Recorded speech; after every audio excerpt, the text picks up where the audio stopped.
Morning, folks. Another episode of Burning Platform, and a real pleasure and honor to have Malcolm Frank today. I've known Malcolm for what, 20 years, Malcolm?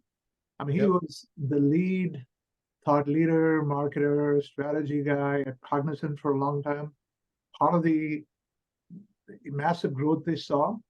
And now he's an entrepreneur and a PE advisor, and he's down to the dark side of investing. But so we're going to talk today about his new company is called TalentGenius, a lot of AI focus. So we're going to hear his perspectives on what he's seeing and just talk about AI broadly. Malcolm, such a pleasure to have you. And you're my neighbor now, and we haven't had a chance to meet. So I'm glad we're meeting virtually. Exactly. So we have to do it one way or another. But yeah, Vinnie, it's been too long since we've been together, but it's really a pleasure to be here and try to make sense of this moment in time that I think is a really special one. This wave that we're about to see come crashing in around AI and its impact on the markets and clients is something we've never really experienced before, but it fits a lot of patterns that we've lived through. So it's going to be pretty interesting. Tell me a little bit. So tell me your niche in the big, broad world of LLMs and GPUs and yeah. AI. So we're launching our product and our company actually next month. So we've been in the garage building this out, and we're very excited about it. And it's basically to use AI to help talent and put it on the side of talent and managing their careers. Everybody is so afraid right now in the white collar world of AI eating work, and it's going to fundamentally transform knowledge jobs. But how do you actually put AI on your side? And so that's what we've built. And it's essentially, think of it as ways for your career. If I want to get to this destination, exactly how do I get there? And so we're launching something that's your own virtual talent agent. And so it can recognize this is where you are, take your role in your entire work history. Think of it, your resume is your history. But if you give us your resume, we can show you your entire future. So we'll actually break that down into all of your skills, what AI is doing to those skills to show your AI exposure, and then do three really important things for you. Number one is, what are the best jobs for you? What are you worth in the marketplace? And what would be the best fit for you going forward? The second is, what tools should you be using? Every knowledge worker needs to grab onto the right AI tools to enhance their capability and start to use the right ones. And then number three, who are the people, who are the peers that can really help you in your journey? And people often think that my walk through a career is a solo journey, and no, it's not. There are probably hundreds, if not thousands, of doppelgangers, people who look a lot like you that are on the same path. So what are they learning? What are their experiences? You could learn from that and actually take a lot of the risk out of your career. And I got to tell you, Vinnie, I was very motivated to do this. I spent a whole career really helping clients leverage technology and have those businesses become better versions of themselves. But now it's to focus on talent and have people optimize their opportunities. And it hit me like a ton of bricks when at Cognizant, it was a large organization. We had more than 300,000 employees. And to spend time with our associates, and you just ask them, how did you get here? What motivates you? What's your passion? Where do you want to go? And 9 times out of 10, it was like a random walk. People would just haphazardly say, well, I took this job because it paid me the most out of college, or my significant other at the time wanted me to go into this field, or my parents did, whatever it was. And this is your most important asset, is what you do for your career. And it also is the number one factor in your emotional health, in your mental health. And so it's so vitally important for people to think critically and have a roadmap. And we think that this is going to be transformative. We've been out there testing it. It's tested incredibly well. So we're excited to launch this next month. Malcolm, that sounds really, a career progression path for the individual sounds fantastic. So 2 questions. One is, is your audience going to be the corporate audience and how to have career progression for their employees? Or is it aimed more at individuals who are looking to navigate the coming world? Yep, solely at the individual.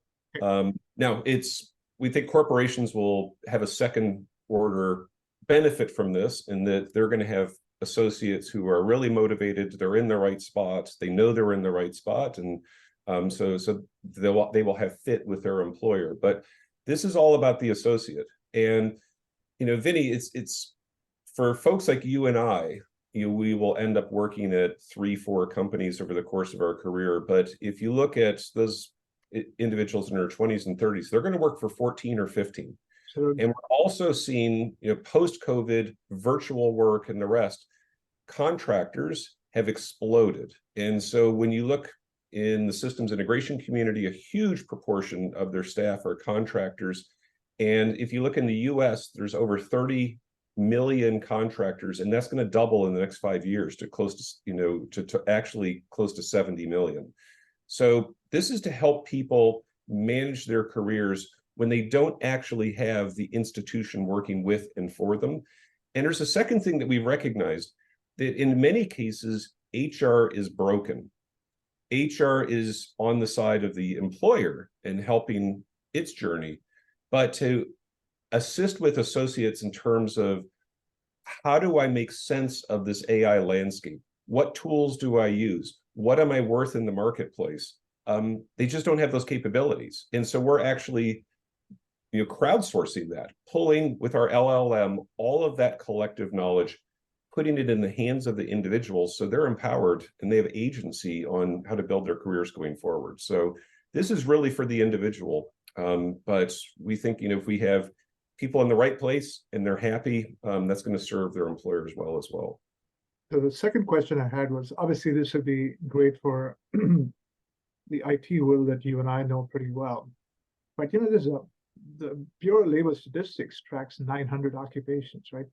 So the concept, skill, and each one of them has different skills. Many of them need robotic limbs, they need computer vision, whatever. But there's other forms of automation beyond AI. Are you primarily focused on white collar AI, or are you looking at a bigger landscape of talent? Yeah, for us, we found in our testing this has universal applicability, but we are going to focus initially on knowledge workers, office workers, and primarily in IT. So, because that is where this AI wave, one of the areas that's going to come crashing down the hardest. The second is actually in the marketing world, but we're focused initially on IT. It's a huge, huge market. If you just look in the US, it's over 5 million workers. In India, it's over 5 million workers. And then, what's happening in Europe, Latin America. So that is where we're going to focus. That's, if you will, our first beachhead we're building out there. And then we'll start to go into other markets after that. But you raised the second point, Vinnie, that's so important, that when people talk about AI and jobs, if they stay at that level, they don't really understand what's going on. It's not at that level. It's actually AI and skills. Yeah. So you take any job, and it could be a combination of 20, 25 skills. Yeah. And when AI hits, it will automate and remove the human element maybe of 8 of those. It may be neutral with 7. It may actually catalyze the rest. And so when you think of these roles, it's going to, somebody who's in QA, somebody who's a designer, is that job going to go away? Probably not, but it's going to be radically transformed. And so that's going to happen in a very short window of time, and people need help on how to figure it out. You make a great point. Workday, the HR SaaS company, they have a skills cloud. They built that over several years. And one of the big integration firms used the skills cloud and figured out that for a number of their positions, they didn't need college grads, right? So completely changed the recruiting mindset in terms of, rethink the hierarchy, rethink the traditional organizational setup, and so on. So yeah, you're right. It's going to have a lot of transformation, that unintended consequences we don't even know about. That's right. So how are you navigating? Because obviously, what I'm seeing, well, let me back up. What I'm seeing is enterprise application vendors have, their use cases. I'm seeing hyperscalers have, and by the way, they're the first category. The use cases are mostly in the back office for now. They're afraid to go into the operational areas, which frankly is where the higher value is. But, you're seeing payables use cases, you're seeing a lot of HR, career profiles, and so on use cases. You're seeing procurement use cases. So that's the enterprise application vendors. You're seeing hyperscalers who, amazingly, every one of them is coming to this realization that DevOps is going to be the killer app. Turbocharging much more proficient programmers, maybe even low code, pushing it down to the ordinary citizen developer is going to be the big killer app for them. And then when you talk to consulting firms, they're like, well, we got so much content, we got so much knowledge. We're going to apply the LLMs to our knowledge, right? So how are you navigating all these different, and then, there's plenty more. I've talked to some banks who are like, my God, our data, God, we've invested $100 billion in our technology. It's time for us to take the data and monetize it, right? So I'm seeing just a whole fascinating, like you say, fascinating sort of next generation ideas. How are you navigating through all this? Well, you use the adjective fascinating. I'll use the one annoying. I am now officially annoyed with all of the nonsense that all of these people are putting out there. And Vinnie, I'll go back to your shop. You were a great leader at Gartner, and so I'll leverage a framework, a Gartner framework of just, a year ago, I think we were at the peak of inflated expectations. LLMs hit the scene, it was ChatGPT, and to lay people, it really looked like a magic trick. That's what it felt like. You'd go into chat and say, write an Elizabethan sonnet about my neighbor's ugly dog and make it humorous, and then bang, something popped up and people were blown away and they said, oh my God, the robots are here. And if you look at what occurred in the business sense, boards push their CEOs, and what are we doing about AI? CEOs turn to their marketers and CS and said, quick, create some AI value propositions, and there's nothing behind it. You've gone to a lot of the industry trade shows recently, and it's as if these marketers get paid by how many times they can stick the letter A next to the letter I, and there's really nothing there. So I think we're now a year in this trough of disillusionment, and you talk about these investments. If you go to the systems integration company or providers, draw a circle around the top 10, they have announced more than $10 billion of investment around generative AI, and yet the revenue drivers are not there. Overall, those firms, their revenues have actually slowed down. Their margins have gone down. If you look at the same with the SaaS firms and the rest, it's not there. So people are saying, where's the beef? Now, let me be clear. I'm an optimist. I think this is by far the largest wave we've ever seen, but it fits a pattern that we've gone through before. So, it's not to age us, Vinnie, but we cut our teeth in the client server world. We lived through internet, offshore, cloud, digital. This is going to be bigger than all of those, and by a factor. But we're in that stall period where we have all of the noise before the models take hold and drive revenue and transform commerce. And it reminds me of all of those five. It probably reminds me the most of client server. And remember when it first burst onto the scene, we had these mini mainframe environments. DEC was the dominant vendor along with IBM. And then it was, well, it's PCs and N-tier computing and relational databases, and we didn't know what to call it. And we got caught up in all these open systems Unix wars. That's where we are today, is that people are saying there's a there. This is a completely new paradigm, but the killer apps haven't shown up.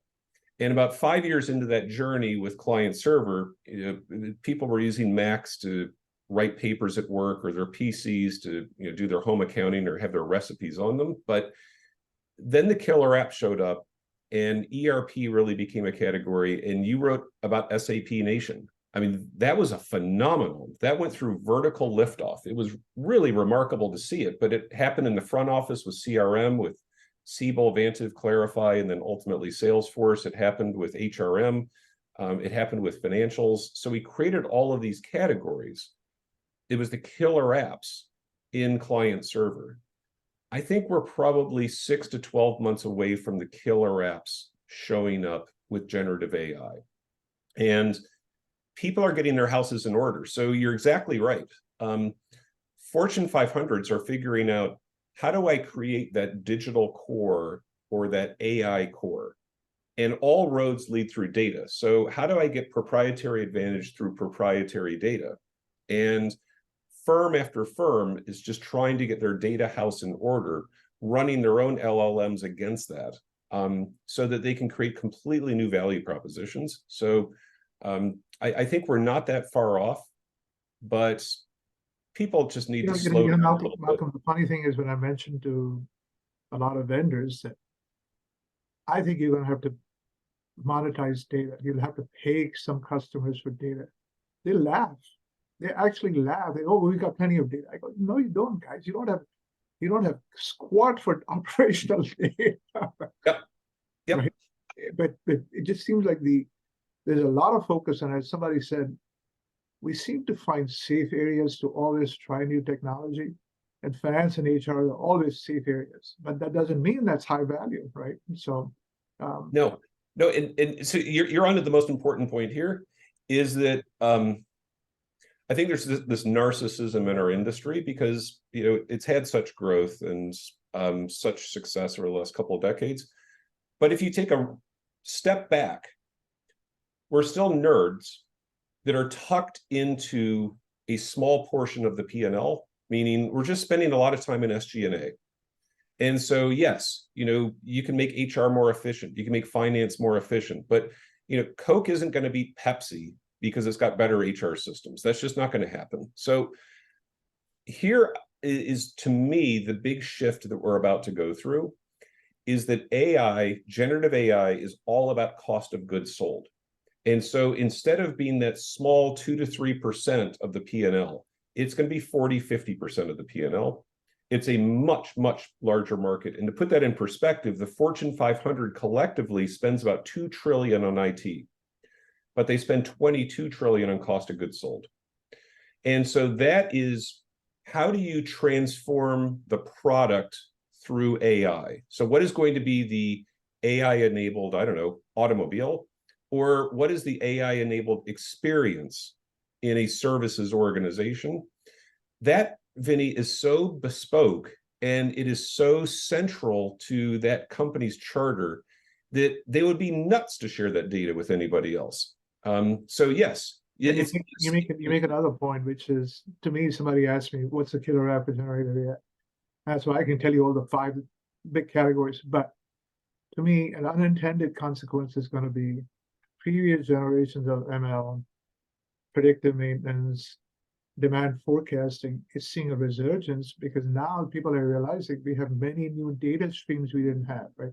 I wrote something on Costco a few years ago about their food courts. I mean, it was a relatively,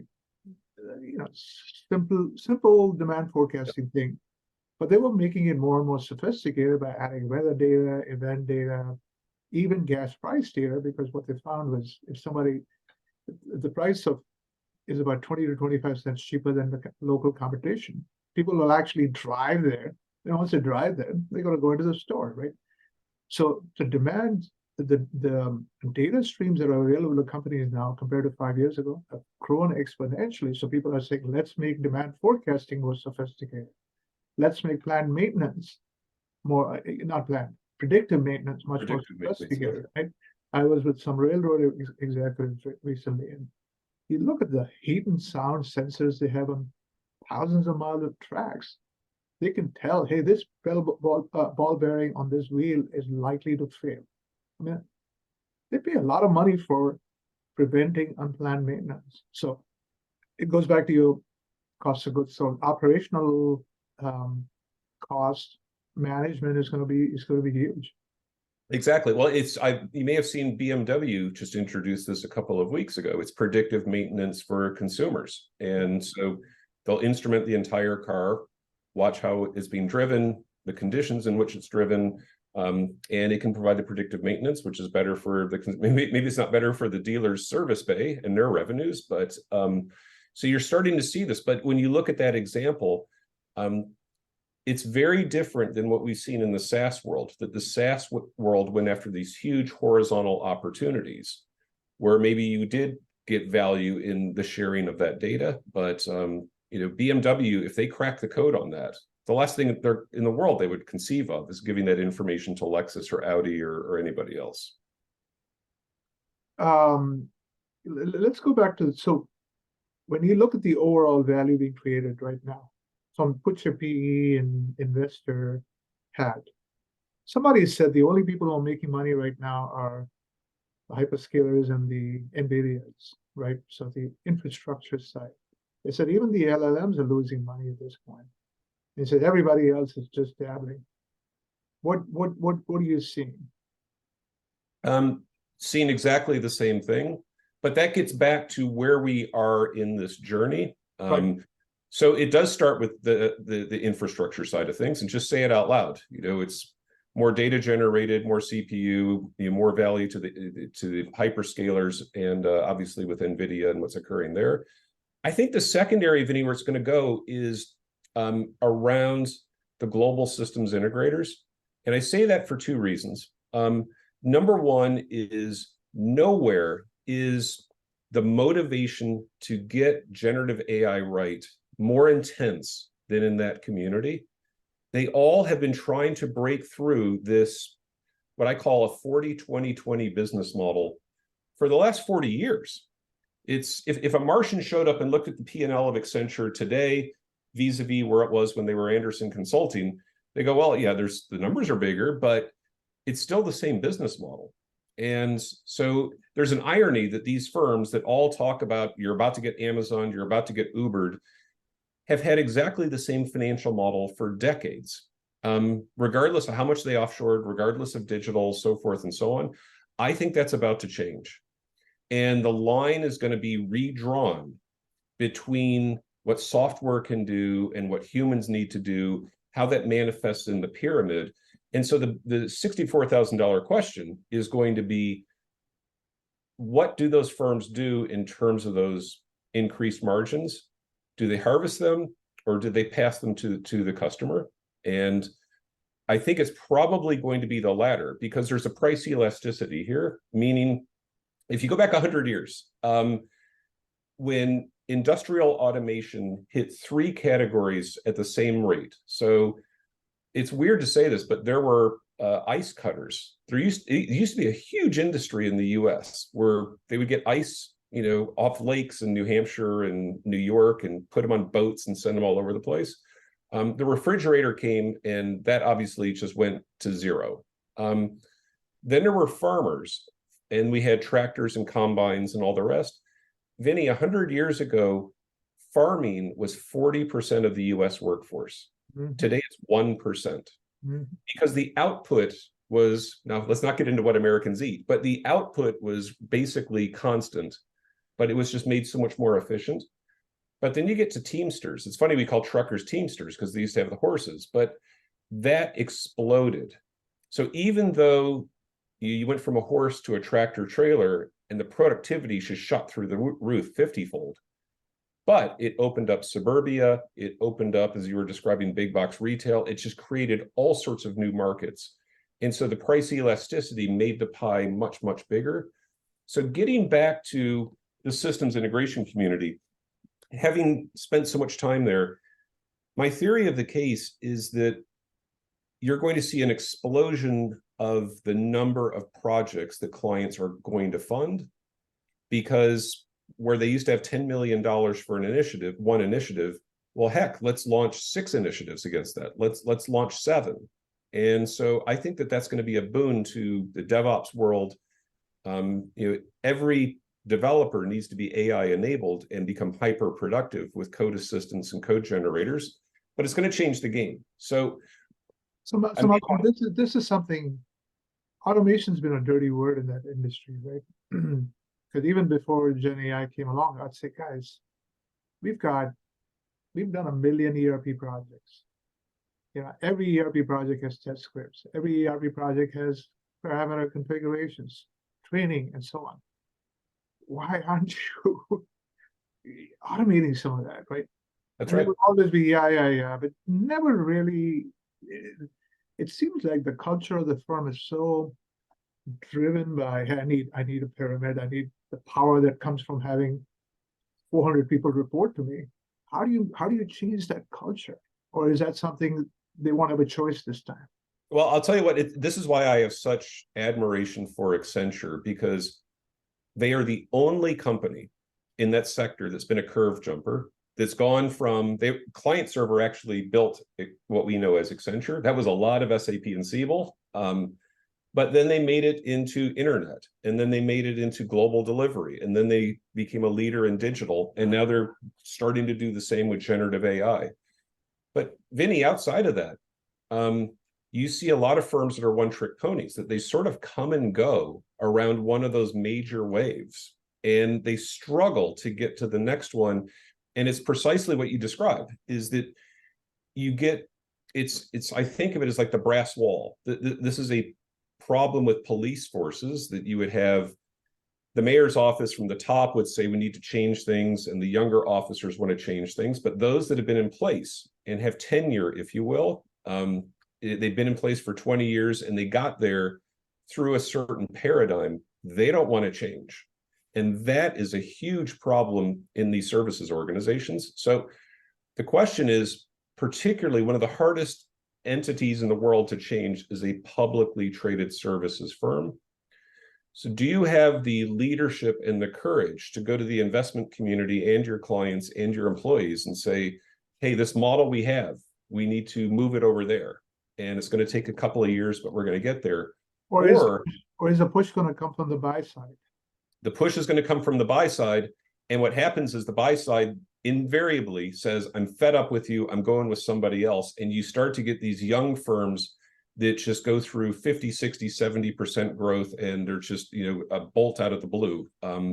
And I've lived through a couple of those personally. Cambridge and Sapient, and Cambridge, Sapient, Cognizant, Infosys, and EPAM, Globant have been more recent ones, where it's different than, and people conflate product with services. In the product world, a client is very motivated to standardize. You really need to become a Workday shop, an Oracle shop, an SAP shop. There's lots of economic and technical reasons to do that. But when it comes to the services world, you want to stay multi-vendor. So you go inside a Procter & Gamble, a Ford, a JP Morgan Chase, they're going to have 5, 6, 7 of these service entities in-house. And they trade them off of each other. And if they see one that shows up with a better mousetrap, that their users internally are saying, these people really deliver the goods at the right price and speed and quality point, this is what we need, then those are the firms, like, in Jeffrey Moore's language, get sucked up into the tornado. They just have more demands than they know what to do with, because the buy side figures that out long before the supply side does. Fascinating. Well, listen, I know you said this is going to be an initial focus, but let's talk a little bit about the marketing side. How do you see that changing? Clearly, if you look at what Adobe is doing or something, the creative side, Gen AI, is making its own waves.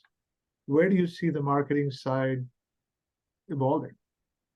Or we can bring you back if you want to wait and think 6 months from now. We can look. Oh, no. It's happening right now, and it's happening in a couple of areas where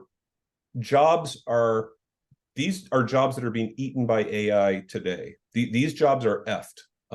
So one, Vinny, is all around commercial artists. So this is more in the creative world, but it's backdooring its way into marketing.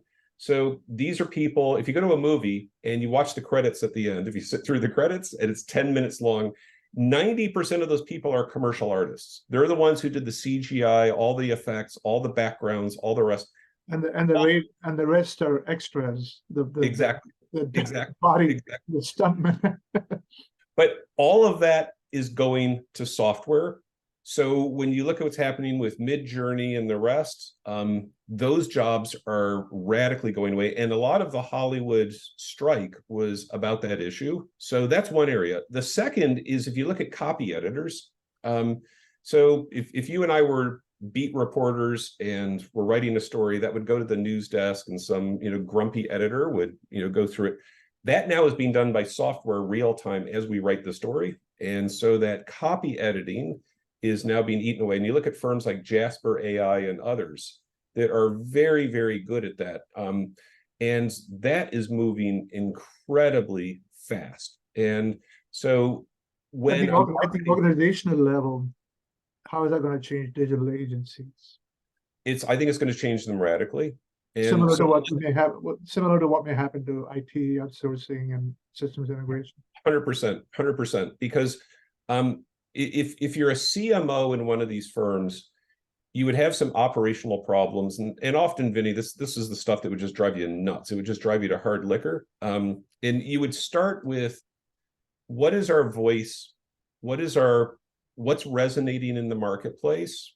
What's the messaging that we need to get out there? And it's hard to get that right. But now with generative AI, you can, the time to get there is much, much shorter. There's a lot of testing and you can figure out. So that cuts a lot of spend that you would have with, these agencies out of New York, London, Los Angeles to help with that work. But that's the smaller part of the problem. The second piece is if you're in a complex Fortune 500 that has 12 different divisions and global span, how do you implement that across the firm? And what would happen back in the day is that you would try to push this out, and the Topeka office would say, well, things are different here. And the Dutch office would say, no, you can't say that to Dutch. That is also all going to get managed through software.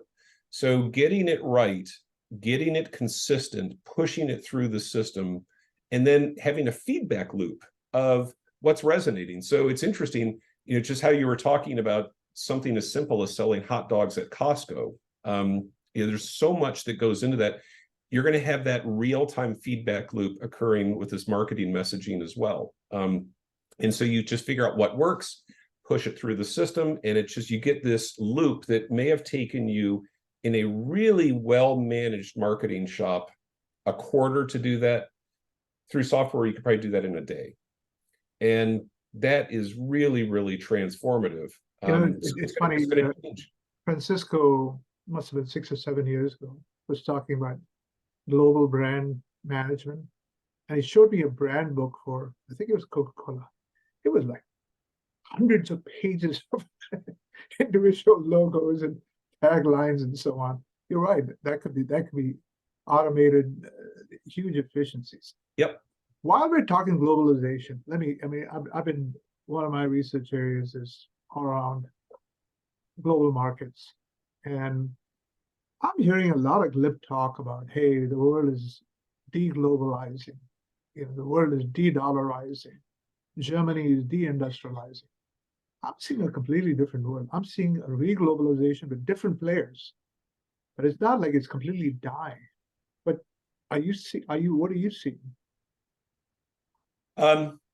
It's multi-layered, and depending on what lens you view it through, you can make any argument that you want. And it's, Vinnie, this is one of those topics that, like, if you're at a cocktail party and somebody puts forth a certain argument, pretty quickly the tumblers line up, and you're like, okay, I now understand your worldview and the data that you're looking at and what argument you're trying to make. But when it comes to I think there's a big separation. I won't even get into the social issues and the social side of this and the political side of it. But when it comes to knowledge work and turbocharging that with generative AI, that is truly global, and that is moving incredibly fast. So just at a unit level, meaning if you want to do project work, the design point used to be everybody had to be in a room. So I'll give it just a very tangible example. Before COVID, I was still at Cognizant, and we were a leader around digital engineering. So we had teams that you would throw them all in a room and just have the associated methodologies and the yellow sticky tabs on the wall and be co-located with clients and so forth and so on that everybody in the space is good at.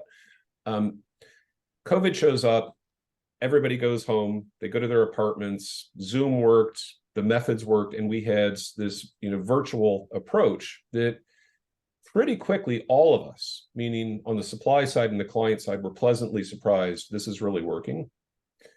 Here's what's remarkable. We had a client in Georgia, another client in California. They all started calling, and I had conversations with 3 of them in one day. And this is maybe a month into COVID. And they said, wow, this is really working, but people are in their apartments in suburban Atlanta, so forth and so on. Do you have anybody in India who could do this? Do you have anybody in Argentina who could do it? And, okay, we'll keep those 3 local people, but we'll swap these 5 others out. And could you show us what that would cost and so forth and so on? So this virtual pod model is now a standard. So to get back to your question, you're going to have these teams that, based on the right skills, capability, capacity, just combine and recombine on a constant basis. And so you multiply that by 1,000 and 10,000 and 100,000, you get this connective tissue, which is just global by nature. And these teams dynamically come together. And I think that's a wonderful thing. And I think it's really here to stay. So, and as a result of that, I think somebody, a VC who invests in Africa said, it's shocking to see the quality of DevOps you can get in Kenya now. I mean, it's as good as in Boston or in Silicon Valley. The hyperscalers have really accelerated some of that quality development. And so at a national level, I think it'll come down to, there's a lot of pride right now in BRICS and so on. Like, guys, your advantage is only as good as Malcolm being able to put teams together where it makes most sense, right? So there's a lot of national pride and so on that is making it emotional. Yep. No, that's exactly right. And that's why this is so big that I think I'm a long-term optimist, but a short-term pessimist, because if you look just at the real estate crisis, commercial real estate in the US, you get a lot of these established firms that are hyper motivated to get people back to the office. But it runs contrary to how work is done. It runs contrary to what their employees want. And so we're going to have this globalized virtual economy where people just come together. And as opposed to, I think, 10 years time, a lot of associates, you'll walk them through an office tower in the middle of a downtown somewhere, and they'll just go, wow, this is weird. This is peculiar. Like, why did you assemble this way to get work done? Because it will feel so natural to come together in dynamic virtual ways.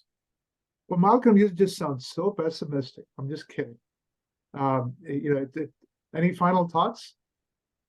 I think this is getting back to being in the trough of disillusionment and then coming back out to, as this market comes together, Vinnie, all of us, and there's a shortage of this in this market, need to have a healthy dose of humility. What's the old line that your parents or grandparents told you were born with 2 ears and 1 mouth, and use them in that proportion?